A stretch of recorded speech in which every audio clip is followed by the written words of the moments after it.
तो हमारी बात हो रही थी, हमें सफल होने के लिए क्या क्या करना पड़ता है ना। अब हमें क्या क्या करना है, उसके लिए आप ऐसे सोचिए कि आपको एक इमारत बनानी है, बहुत खूबसूरत इमारत बनानी है, और आपके पास जो है काम करने के लिए आप उसी सबसे काम करेंगे। तो अब मिसाल के तौर पर आपको इमारत बनानी है और आपके पास कुछ है नहीं, तो आप क्या करोगे, क्या आप कर पाओगे, है ना। तो उसमें क्या होता है कि आपको सबसे पहले ज़मीन चाहिए, उसके बाद उसमें ज़मीन को खोदने के लिए, उसमें नींव खोदने के लिए मजदूर चाहिए।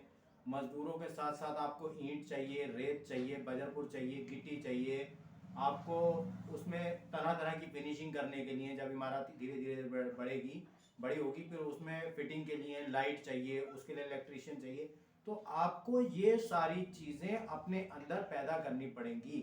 कहीं ना कहीं आपको, जब आपको एक सफलता प्राप्त करनी है, कहीं एक ऊंचे मकाम पे पहुंचना है, कहीं ऐसी जगह पहुंचना है जहां आप पहुंचना चाहते हैं, आपका एक सपना है, तो उस सपनों को आप कैसे पूरा करेंगे। आप सिर्फ ईंटों से थोड़ी भी दीवार बना लेंगे, आप ईंटों से दीवार नहीं बना सकते। अगर आप ईंटों से दीवार बनाएंगे तो आपकी दीवार ढह जाएगी। साथ के साथ अगर आपके पास ईंट है और रेत है तो भी आपकी दीवार गिर जाएगी। आपको सीमेंट भी चाहिए, आपको रेत भी चाहिए, आपको ईंटें भी चाहिए, और ईंटें भी आपको बड़ी खूबसूरत वाली चाहिए, टेढ़ी मेढ़ी ईंट नहीं चाहिए। साथ में साथ उसमें आपको मिस्त्री चाहिए। आपको ये सारी चीज़ें डेवलप करनी पड़ेंगी, तभी आप कहीं जाके पहुंचेंगे, है ना। तो आगे क्या होता है, फिर उसके बाद उसकी फिनिशिंग करनी है आपको। अब आपका मकान बन गया, तैयार हो गया, उसके ऊपर आपको लीपना भी है, उसकी जो है फिनिशिंग करनी है, उसमें पेंट होना है, उसमें लाइटिंग होनी है।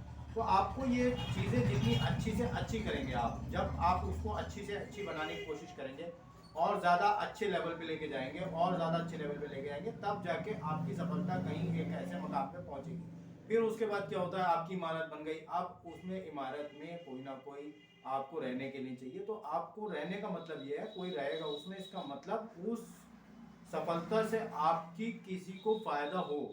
अगर आप खुद अकेले सफल हो गए हैं और आपकी सफलता किसी किसी दूसरे को फायदा नहीं हो रहा है, तो आपकी सफलता बेकार है। जिस तरीके से एक मकान बना हुआ है और उसमें कोई नहीं रह रहा है, तो वो खंडर हो जाएगा। अब वो जब खंडर हो जाएगा तो वो किस काम रहेगा, वो सफलता नहीं रहेगी, वो असफलता में बदल जाएगी। तो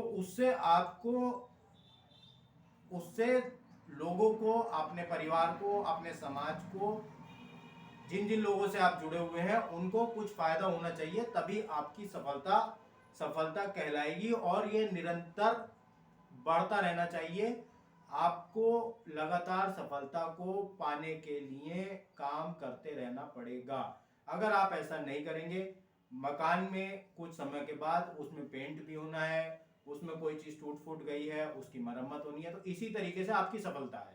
आप अगर उस सफलता को प्राप्त कर चुके हैं और उस मकान में लगातार आप पेंट नहीं करवा रहे हैं, समय समय पर जो टूट फूट हो रही है उस टूट फूट को आप ध्यान नहीं कर रहे हैं, आपको उस मकान में कहीं पर नई लाइटिंग की जरूरत है, वो नहीं लगा रहे हैं, तो आपकी सफलता जो है वो असफलता में बदल जाएगी। तो इन चीज़ों का ध्यान रखें और साथ के साथ कोशिश करते रहें कि आप जो है अपने काम में लगातार बढ़ते रहें। रोजाना एक स्टेप बढ़ेंगे तो आप कहीं ना कहीं सफलता से करीब हो रहे हैं। अगर आप रात में सोते टाइम आप सोचें कि आपने आज कितने स्टेप अपनी सफलता के ऊपर, अपने जो आपका गोल है आपने उसके लिए खर्च किया, है ना।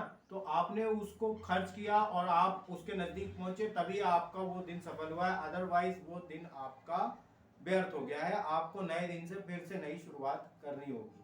तो आप हमारे साथ जुड़े रहिए। इसी तरह के हमारे विचार आपको मिलते रहते हैं फेसबुक, यूट्यूब और इंस्टाग्राम पर। Thank you very much.